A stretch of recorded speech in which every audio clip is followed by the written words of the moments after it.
So they're really sad. They're like, Uncle Freddie's dying. And I go, really?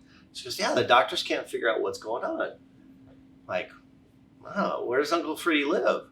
So like, well, he lives with us. I'm like, Uncle Freddie lives with you? I didn't even know this guy? You guys have been here for years?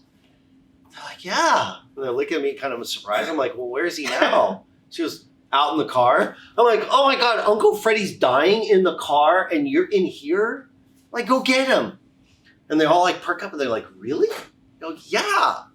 So they're like totally excited. They jump up and they run out the door. And then they come back up and Uncle Freddie's a freaking iguana. Uncle Freddie's an iguana. And I'm like going, oh, well. Welcome to the Miracle Academy. This is your host, Scotty Cooper, and this is where miracles are expected.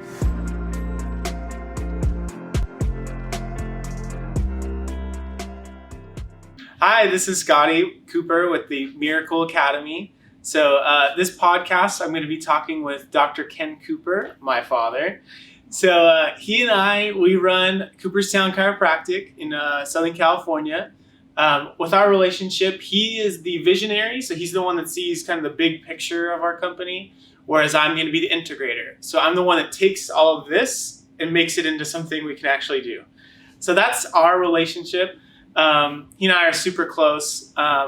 Basically, when he talks, I like know the next thing he's going to say. So he's going to like ask me something, and I already know what he's going to ask me. So that's kind of like our relationship. We're really close. It's really fun to be able to work with my dad, and I really enjoy it. So Me too. Here we've made things different. Yep. And when someone thinks of chiropractic, what you're going to see here is not the same thing. So it's going to be different. So why don't we start? Like, what do you think some of the big things that makes us different than anywhere else? Okay, the most significant thing, and it's not just chiropractic, it's about any kind of healthcare, is that most people come to healthcare or come in with a healthcare concern based in a fear and a fear-based mentality.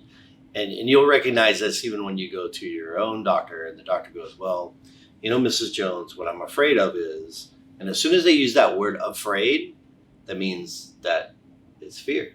Right. And so rather than being in a fear-based mentality, we go exactly the opposite of that. And it's the faith-based mentality. Yeah. The faith that your body was designed to heal itself. That the power that made your body is what heals the body. Yeah. Right? And so, yesterday I was sharing this with a lady, and we were talking about that innate intelligence that's within you, that gift, and you call it the soul, you can call it, the spirit. And most people, I think, understand it's, spiritually, but most people don't understand it physically. But physically, that power gives your brain this just incredible wisdom called an innate intelligence. But to really dial it in, if you took a sperm, you took an egg, and you give them the chance to union, then you put them inside for 9 months so they can cook, right? They go from those two cells to this child that's born that's like 15 trillion. Yeah. 2 to 15 trillion in 9 months. Mm-hmm. I mean, so the reality of that is like if you and I went to Vegas with $2, we ended up with 15 trillion. They would name one side of the strip after you and the other side after your old man. Right? That's funny. But the thing is, when that child's born, everything's coordinated. Yeah. Right? Eyeballs go here, ears go here. You don't get a kid with an eyeball coming up here. Right. I mean, there's genetic differences, but that's clear. But the reality is, everything works in coordination with everything else. That's the power that made the body. That's the power that remakes the body. Just can't be interfered with. Right. So the difference between a fear-based mentality and a faith-based mentality is understanding and being able to grab hold of that your body was always given this opportunity. We just have to make sure that there's nothing interfering with it. Right. That's exactly what we do. Yeah. We identify what is interfering with that process. Once we fix that process, then the body's going to want to go through its ability to heal. And so we know we got to feed it. Right. And we got to make it fit. Mm-hmm. And then we have to find all those things that are putting it at risk, all those stressors the body doesn't adapt to. And that's really kind of the core of what we do differently. Yeah. So I think what's important with that too is like, I feel like people want to know, okay, I get that and I love that, but why do you do what you do? So what would you say to that when someone says, okay, you know, what's the why behind everything? Well, for me, it was always pain to purpose. Mm-hmm. You know, so it was always something that I suffered with, or one of you guys. I mean, so, you know, I got my chiropractic degree, but I went back to school when you and your siblings were young, because I just found that medical pediatrics were kind of inept. Mm-hmm. And I mean, outside of an emergency situation, I mean, they're phenomenal there, Right. right? But after that, they're just not. They're not healthcare. They're trying to apply a crisis to health. When you take a crisis type of care and you apply it to health, you end up with crisis care, right? That's exactly what you got. And so those things don't mix. So I went back to school and got my pediatric degree because there wasn't anybody that I trusted that could do what I did, that could understand the way I understand things, that were going to better suit you and your siblings better than me. And then that's why, you know, when you see the practice, I don't know, what do you think? What do you think the percentage of pediatrics are in the practice currently? It's a lot. I mean, especially yesterday, there were a ton of kids here. Yeah. So I had a newborn adjusted yesterday. Yeah. She was really cute. Yeah. And it's pretty amazing too. Like, if you ever get the opportunity to watch a newborn get adjusted, and what it feels like is if you can take your finger and push on your eye, about the amount of pressure you can push on your eye without hurting, that's the pressure that I'm using. Right. And again, the why. You know, everything that we do, we come back to why. Right. So why did that mom bring the baby in? And the reality is that there's been multiple worldwide studies done on SIDS. Right. Like every, you know, parent's nightmare. And in every one of those, well, actually most of them say what is due to is trauma during the spine or in the spine during the birthing process. Right. And the reality is that I'm the one that's trained to undo that. Right. Right. And so, you know, just simply that peace of mind, that safety that will happen as a result. That's exactly why we do that. Right. I really enjoy our purpose here. Like, a purpose of our business is to serve God by serving and saving mankind through the gift of chiropractic. Right. So how did that come about? Like, was that also like a pain to purpose, do you feel? Or how did you kind of come up with, well, before I got here, you'd already kind of had that. And I loved it. And that's why, part of why I wanted to join the team originally, was that I felt like I identified with that. Right. And can I go back and tell that story? So you graduated from college and you said, I really want to work for a smaller business and really expand them and make them big and just, you know, get them onto like a big format. Yeah. And so I said, well, you know, why don't you interview with us? And you're like, well, I don't know. And then I asked you again, why don't you interview with me? I'm like, I don't know. And so finally I'm like, dude, why don't you just come? You're going on all these interviews. Why don't you interview with me? And you're like, because Dad, I want to get paid. You think I'm not going to pay you? Well, I think what was funny too with that was like, there were things that I had always seen that needed to be improved, but I never knew I was going to be the one to do it. Yeah. And I knew it was like, the vision was correct and like the doctor part was correct, but there were other pieces that needed to be filled in. Yeah. And I think that from that became just this great thing that we have now, is that we complement each other with that. Yeah. And it's a lot smoother now. Right. And that's part of what, you know, made me want to work really hard too, because like there's so many of these kids that come out of school and they might be a great doctor, but they don't know anything about running a business. And they don't even know what they don't even know. Right. And so part of why I worked really hard was that I could help guide those people so that they don't have to make the mistakes or have to learn the way you had to learn. Because you had to learn by like trial by fire. You like had to figure out like, okay, that doesn't work after the fact. Right. Versus I could teach someone, okay, this is the way we want to do this, guide them from the beginning and make them much more successful. Right. And I think that's one of the cool things, because like I'd say my personal purpose is to connect people to their true self. Yeah. And I get to do that with practice members on a daily basis, which is really fun. But then doing that with like a college kid that's like, okay, I'm not sure what I want to do yet, and then showing them chiropractic and giving them this vision of what could happen. Right. And that is really fun for me, I feel like. And I think it's cool that we've made that environment that they can come in, shadow, understand that, and then go to school, come back, and be an amazing doctor. So, I mean, in that whole context of thought, there's a lot of data and research that talks about how things evolve and change. And the biggest one to understand, that everybody can understand, is a smartphone.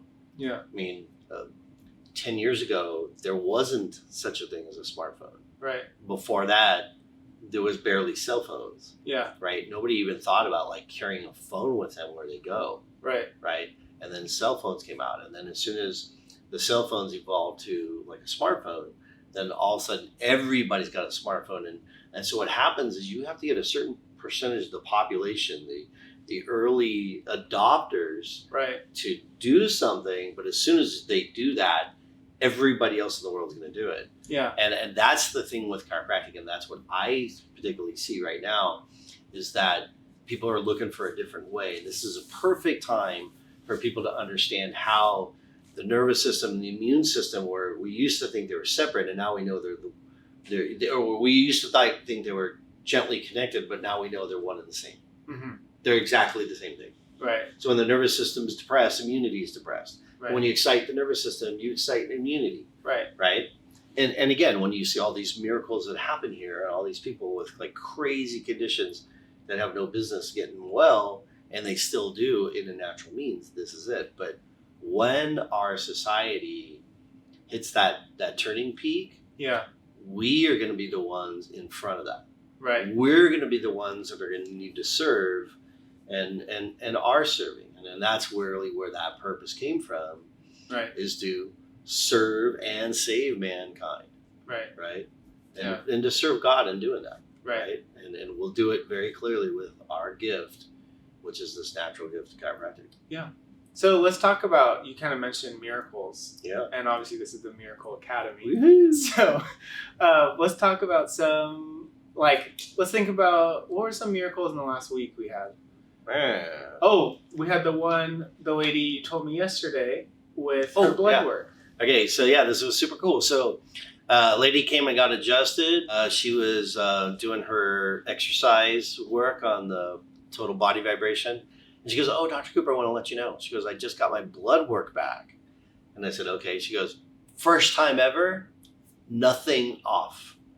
She goes, "I've never, ever, ever had blood work done where everything was 100% perfect the way it was supposed to." Yeah. I'm like, "Yeah, baby, high five." Right. And she'd been anemic for I remember doing her Years. consult, and it was like I think she even forgot to tell me about it, but I saw it checked off. So I asked her about it, and she said, "Oh, I've had that for years." It was not even a thought in her mind. And then And she was super surprised when the doctor said "Oh, it's not there anymore." Yeah. So that was cool. So just some off the top. I mean, actually, I'll give you a couple, but then you can tell me. You can ask me questions like any body part, and then I'll give you a miracle. But two that were funny, just because you mentioned that one about the lady forgetting. There was a lady that was here one time, and she said she was having a particular problem that we were struggling to resolve, and I told her I'm kind of frustrated at the fact that this isn't gone yet. She's like, "Yeah, Dr. Cooper." She goes, "The fact that I can hear out of this ear now, I'm totally patient." I go, "Wait, what do you mean?" She goes, "Oh yeah, I was born without being able to hear. I was deaf on this side." I'm like, "You were deaf on that side?" She goes, "Yeah." And I said, "And what happened?" She goes, "My hearing came back." And I go, "And when were you going to tell me this?" She goes, "Yeah, can you believe I forgot?" Yeah. Right? And then we have another lady that brought her sister, and her sister has been deaf on one side of her, one side. And I don't even remember it was the same side as this other gal. But as soon as we start putting her into care and stuff, her hearing came back, and she was like 79 years old. Yeah. And then we have a very good friend of the practice, a practice member that actually lives up in Berkeley. Oh, yeah. And his daughter was horrendously bad, hospitalized, worst headaches ever. But he has a condition that's called retinitis pigmentosa, where the vision just kind of goes out and then he goes blind. He's a professor, but he's blind. Yeah. And his daughter has the same condition. And so we were doing some work, some very specific work like we do with the concussion people. And as a matter of fact, her uncle was here, Right. and he was helping me do this work. And the dad was sitting back, and this girl couldn't see, like if you had your finger like this, Yeah. she couldn't see it. Yeah. And this was gone. And if it was beyond this, she could see it. But once it got to this point, it was gone. And so as I fixed it, her uncle was sitting there cracking up. He's like telling his blind brother, "You got to see this. This is crazy." Because she's like, "I can see that now." Yeah. And we got her vision, like, slowed down the progression of that disease. Who knows how long that's going to maintain that way. Right. But you know what? I'm grateful for that. That was really super cool. Yeah. Definitely. Yeah. That is cool. So we kind of talked about why. Yeah. We talked about purpose. Yeah. What is like kind of going along those lines, what's like a goal that you have for patients? When people come in, what's your goal for them? Well, I have What do you see? one goal. My goal is to have a lifetime relationship with every patient and their family Yeah. and their tribe Yeah. about being well. That's cool. That's my goal. My goal is that, they can look through their whole family and they can say, you know what, Auntie's got this, I'm going to send them. Mm-hmm. And like, my brother's got this, I'm going to send them. Yeah. Right. Funny story on that line. Years ago, when you were probably before high school, there was a family that walked in, husband and wife, 2 kids, and they're all really sad, all bummed out. I mean, it was just clear. And then this is not common here. It's a very joyful place. I go, "What's going on?" They're like, "Uncle Freddie's dying." Remember the story? I knew that. So remember we were talking about, like, I know what he's going to say.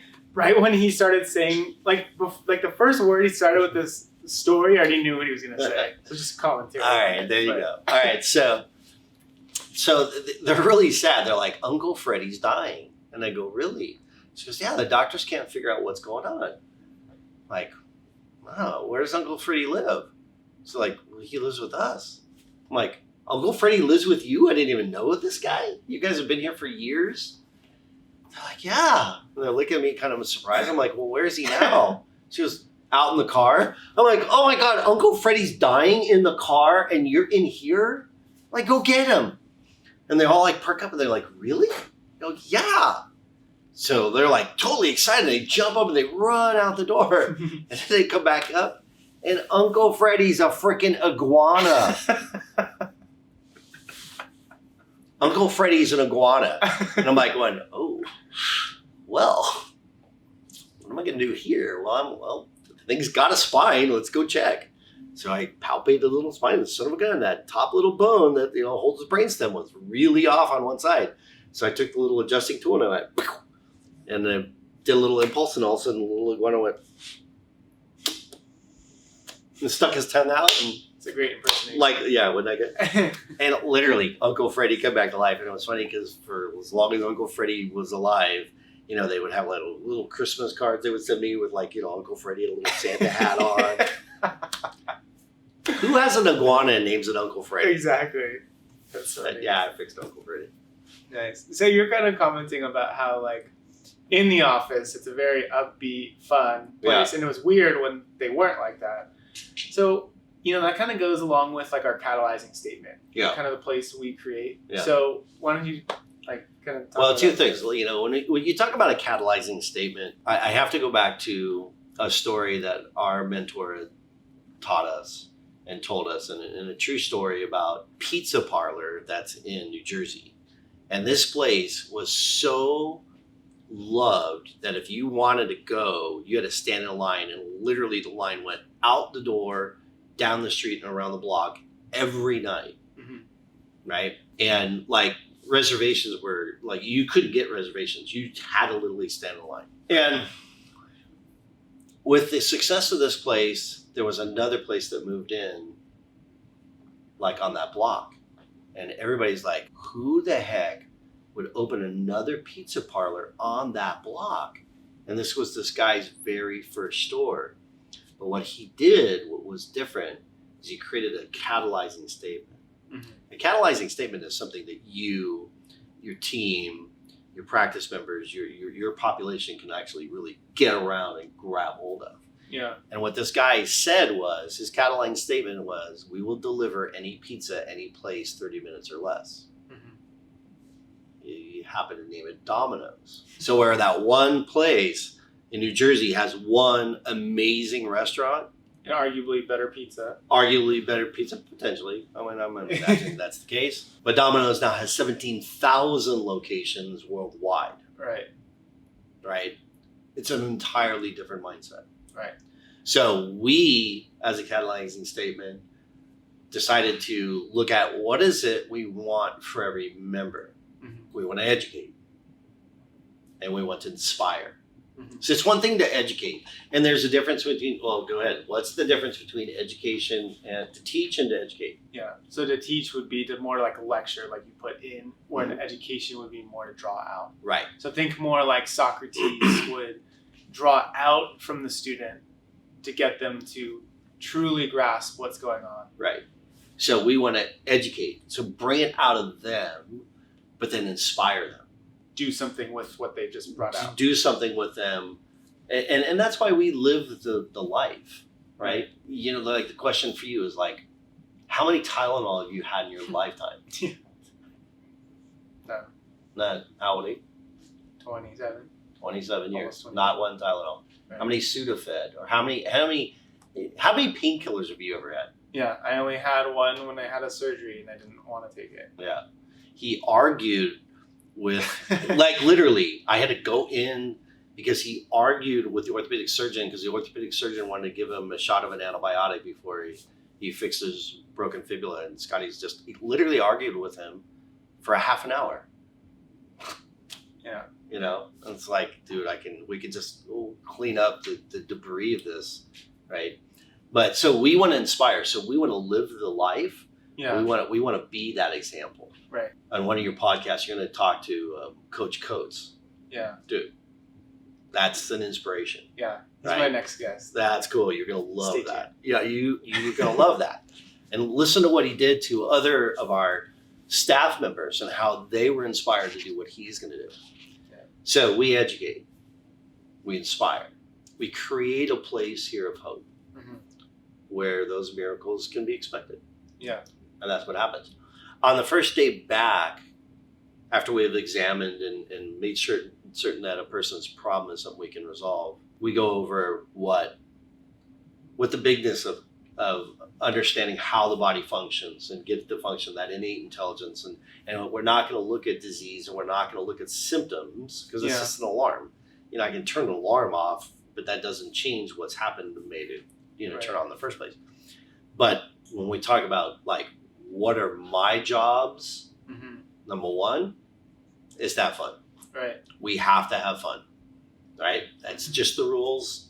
If you're going to have trouble with that, right? Yeah. Then this is probably not the place for you. Right. Right. But number one is to have fun. Number two then is to make a correction in the nervous system, what's called an adjustment, to allow it to function appropriately. Yeah. Right. Get all those external things under control and be the guide.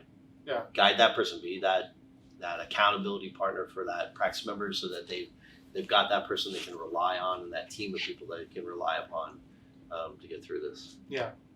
So another thing that you and I have talked about a lot too is like our kind of competitive advantage, like what we do really, really well that other people just don't know how to do or don't know much about. And so we've kind of talked about it being hope and how we can we can give them a vision of hope of Yeah. like what their life could be like, and then also deliver on that hope. Right. Right.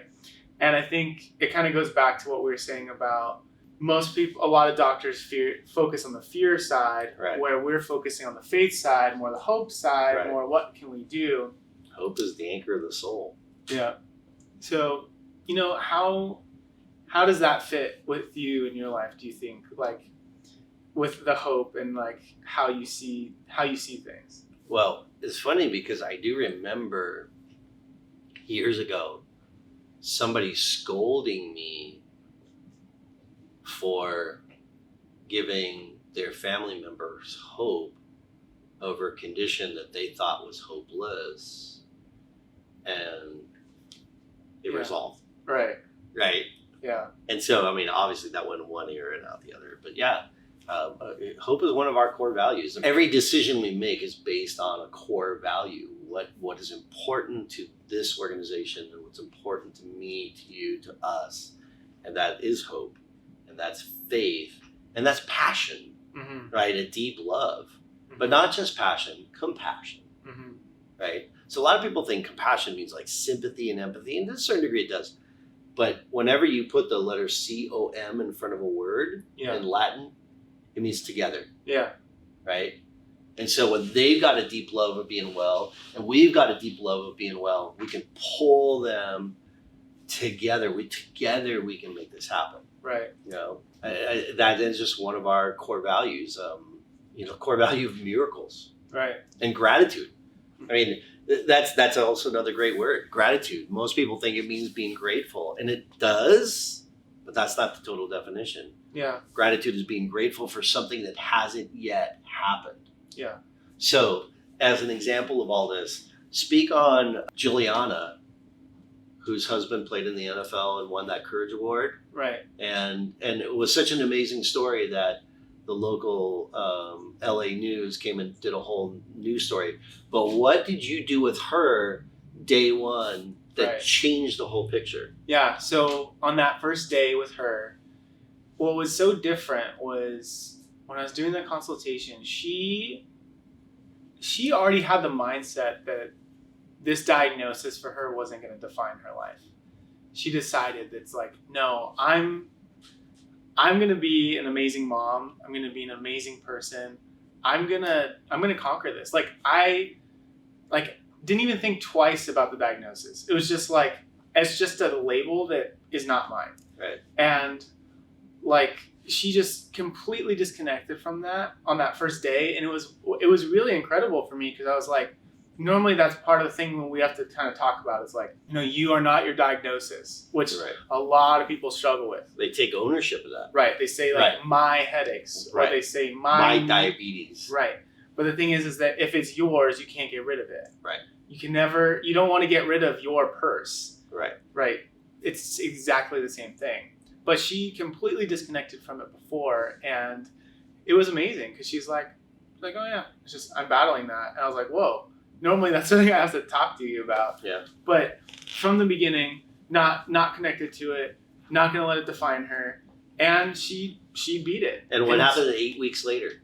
Yeah, it was gone. It was gone, and what her oncologist was blown away. Yeah. He'd never seen anything like that before. Right. All right, so then let's talk about. Remember Janine and Alberto's friend? Yeah. What was her first name? Yeah, that was Amber. Amber. Yeah. Okay, So she. what happened to her? Because physically things happened to her. Yeah. So she came in because she was battling breast cancer. Right. And so one thing we do want to clear up is that we treat a subluxation, right? Right. That's when the bone in the neck or spine is out of place and we fix it. But we know that affects so many different things in the body. Right. You Right, can't cut so the we nerve don't- off with the heart. So we don't treat cancer, but we have people that come to us from around the world, which you'll see on another episode. People that come from all around the world to come see us. That are Anyways, battling that battle. right. So this woman came in, she's battling breast cancer, and she told me, like, we were talking about it, and she just kind of said to me, she's like, I'm afraid of this. And I said, well, why are you afraid? Why? She's like, oh, well, my mom died of it, another auntie died of it, so I feel like I'm going to die of it. And keep in mind too, when I'm having this conversation with her, she's kind of like hunched over, looking like this. Her skin just looks like totally pale, just like no color, just almost green. Yeah, just like void of life is the best way to describe it. And so I said to her, I explained epigenetics to her and how this doesn't need to define you. Right. And she immediately kind of like, wait, what? And I was like, yeah, this just because you have a diagnosis that and someone else had it doesn't mean that that's you. And she was like kind of surprised, like no one's ever told her that before. And immediately her color came back. And that was incredible. Like literally her color changed while I was sitting right in front of her. And then when you came in and did your thing, her color changed. Yeah, her again. color, I mean, like in the speed of it. Yeah. So thank you so much for being here. That was really fun. Thanks for tuning in to the Miracle Academy. Like this video, comment, interact with us, and watch for future ones. And I think our ultimate goal is that if you need the miracle, now you know where to come. Right. So we're at Cooperstown Chiropractic, the Miracle Academy, and this is where miracles are expected. Thank you.